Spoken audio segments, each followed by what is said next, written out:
పోసాని కృష్ణమురళి అయితే ఈయనని అరెస్ట్ చేసిన పాపానికి ఏకంగా జడ్జికే వార్నింగ్లు ఇస్తూ మీరు నన్ను వదిలేయకపోతే నేను సూసైడ్ చేసుకుంటాను, నేను ఆత్మహత్య యత్నం చేస్తాను అని ఏవేవో సినిమాల్లో యాక్టింగ్ చేసి నిజ జీవితంలో అలవాటైనట్టుంది, ఏడుస్తున్నారు, ఏమేమో చేస్తున్నారు, అసలు ఆయన ఆరోగ్యం బాగాలేదంటున్నారు. ఇవన్నీ వింటుంటే అందులో ఏది నిజం ఏది అబద్ధం అని ఎవరికి అర్థమవుతుంది. మీకేం అర్థమైంది చెప్పండి. సో ఖచ్చితంగా పోసాన్ గారు అయితే రోజుకొక కోర్టు రోజుకొక పోలీస్ స్టేషన్ అంటూ తిప్పుతున్నారు ఆయన్ని.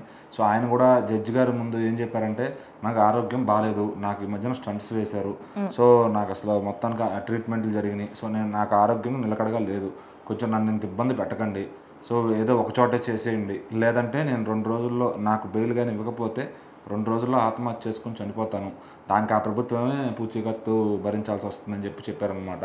అంటే బ్లాక్మెయిల్కి దిగారు చివరికి. ఇప్పుడు ఎందుకంటే మామూలుగా అయితే వదలరు, ఏదో ఒక కేసు పెట్టి ఏదో ఒక స్టేషన్లో నుంచి వారెంట్ తీసుకొచ్చి తిప్పుతూ ఆయన్ని అటు ఇటు తిప్పుతున్నారనమాట.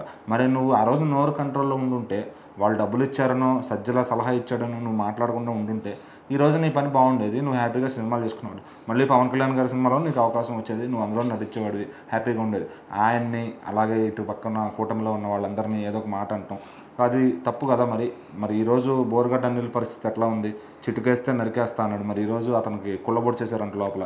సో మరి ఇంకా అందరు కూడా లైన్లో వస్తున్నారు. అంటే ఆయన జడ్జి ముందు ఇంకో మాట కూడా, ఇది హెల్త్ ఇష్యూ అదంతా వాళ్ళు పరీక్షలు చేస్తే బయటకు వస్తుంది, కానీ నాకు ఓ ఫ్యామిలీ ఉంది, నాకు 2 పిల్లలు ఉన్నారు, వాళ్ళ భవిష్యత్తు ఏమైపోతుంది అది ఇది అంటున్నారు కదా.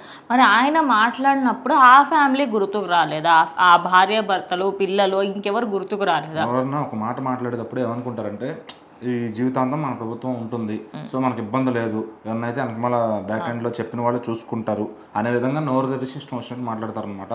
సో అది ఏ ప్రభుత్వమైనా కానీ ఈరోజు మనకి నోరు ఉంది కదా, వెనకమాల పదం ఉంది కదా అని మాట్లాడితే ఆ తర్వాత రోజున ఎవరికన్నా ఇబ్బంది కావచ్చు, ఇంకో రోజు పార్టీ మారచ్చు. సో ఇప్పుడు టీడీపీ నాయకులు కూడా ఎవరిని కూడా నోరెత్తి బూతులు తిట్టయితే విమర్శలు చేయట్లా. ఎందుకంటే గత ప్రభుత్వంలో 5 ఏళ్ల పాటు వైసీపీ ఎవరైతే నాయకులు ఉన్నారో వాళ్ళంతా ఇటు టీడీపీ జనసేన వాళ్ళని ఏ విధంగా బూతులు తిట్టి మాట్లాడారో అందరూ చూశారు. కానీ ఇక్కడ టీడీపీ వాళ్ళు కానీ జనసేన వాళ్ళు కానీ ఒకవేళ తిట్టాలన్నా కూడా ఆర్గానిక్గా తిడతారు, ఒక బూత్లో లేదంటే ఒక ఇదో అలా చేసి తిట్టేది అట్లా లేదు. సో కానీ మరి పోసాని గారు కానీ ఇంకా చాలామంది ఎవరికి వాళ్ళు అనుభవించాల్సిందే. సో ఆ రోజు అన్ని మాటలు అనకుండా ఉండాల్సింది, పవన్ కళ్యాణ్ గారిని ఆ రోజు మీరు తక్కువ అంచనా వేయకుండా ఉండాల్సింది.